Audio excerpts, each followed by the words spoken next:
Today, Harvard announced that it will defy President Trump's order to cut DEI programs and expel pro-Hamas protesters, putting the school's federal funding at risk. Sadly, this is not the first time schools like Harvard sided with, a designated terror organization like Hamas. You might recall. Take a look.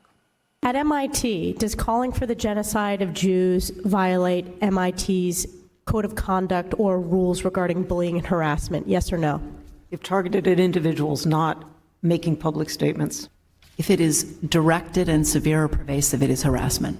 So the answer is yes. It is a context-dependent decision, Congresswoman. Anti-Semitic rhetoric. And is it anti-Semitic rhetoric? Anti-Semitic rhetoric when it crosses into conduct that amounts to bullying, harassment, intimidation, that is actionable conduct, and we do take action.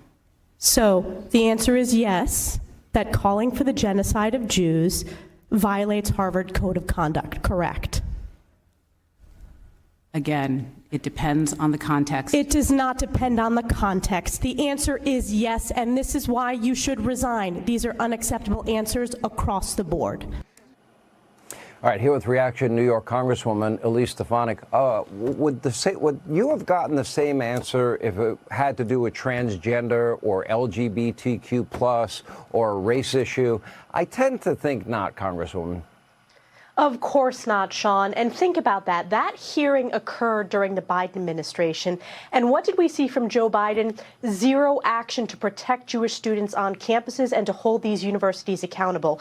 Two of those three university presidents were forced to resign, and there was an additional 4 from other universities that were forced to resign. But President Trump correctly made the correct decision to defund these institutions. If you look at what they required for Harvard, it was protection of Jewish students. It is making sure that we are getting rid of DEI, which by definition is anti-Semitic.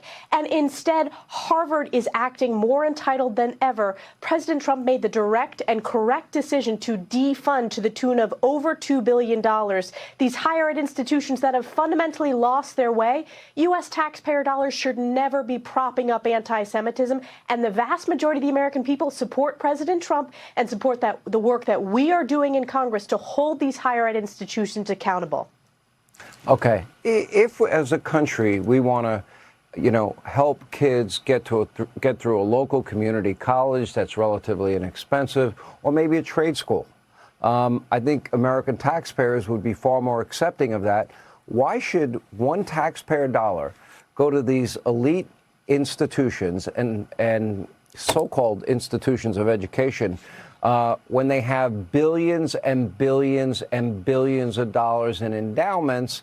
Why don't they pay for their own scholarships? Why are they relying on, hardworking carpenters and nurses and bricklayers and everybody in between, landscapers, to pay for somebody's Harvard education? You are spot on, Sean, and the vast majority of the American people do not want to prop up these institutions. I myself am a first-generation college graduate. I graduated from Harvard. That's clearly not the achievement. The achievement is maintaining my common sense and my conservatism and my strong values with which I was raised in, and strong moral leadership. There is so much opportunity across this country for the next generation, whether it's in the workforce, whether it's in this manufacturing renaissance that is going to happen under President Donald J. Trump, whether it's community colleges or trade schools, vocational programs. That is a pathway to success. Higher education has fundamentally lost its way, and it's increasingly out of touch, and the tuition rates go higher and higher. So we need to defund across the board, and President Trump is rightly holding these schools accountable. All right, Congresswoman, great job as always. We do appreciate you being with us.